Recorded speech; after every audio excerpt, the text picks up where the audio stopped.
परभणी जिल्ह्यात कालपासून सातत्यानं रिमझिम पाऊस होत होता, मात्र आज पावसानं खरं तर गती घेतल्याचं आपण या ठिकाणी पाहतोय। सकाळपासून परभणीत जोरदार पावसाला या ठिकाणी सुरुवात झालेली आहे। दुपारच्या वेळी पावसानं गती या ठिकाणी घेतलेली आहे। 40 ते 50 मिलीमीटर पाऊस आज दिवसभरात झालेला असल्याचा प्राथमिक अंदाज आहे। खरं तर काल दिवसभर रिमझिम पाऊस होता आणि आज दुपारच्या सुमारास पावसानं वेग धरलेला आपण या ठिकाणी पाहतोय। होत असलेला पाऊस शेती पिकांसाठी खरं तर अति महत्वाचा आहे। खरं तर या वर्षीचा खरीप हंगाम हातातून जाण्याची स्थिती निर्माण झाली होती। दुबार पेरणीचा संकट शेतकऱ्यांवर ओढण्याची स्थिती निर्माण झाली होती।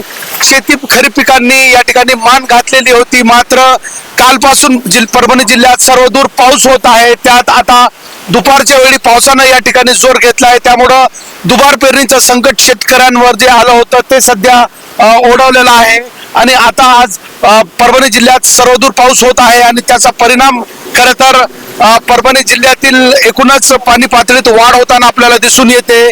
जिल्ह्यातील प्रमुख येलदरी जलाशय तब्बल जवळपास 70% भरलेला आहे। पाथरीचा ढालेगाव बंधारा तुडूंब भरल्यानं त्यातून पाण्याचा विसर्ग केला जातोय आणि सातत्यानं पाऊस सुरूच आहे, त्यामुळे परभणीकरांची पाण्याची चिंता या ठिकाणी मिटलेली आहे।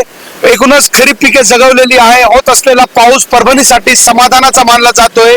हवामान विभागानं सातत्यानं पुढे आज आणि उद्या 2 दिवस जोराचा पाऊस होण्याचा अंदाज वर्तवलेला आहे, त्यामुळं परभणीकर या पावसानं खरं तर सुखावलेले आपल्याला पाहायला मिळत आहेत।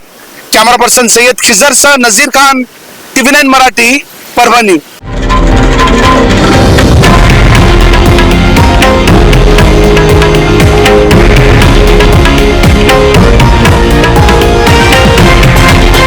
हे आहे देशातील नंबर 1 न्यूज नेटवर्क आणि आपण पाहत आहात TV9 मराठी, एकमेव।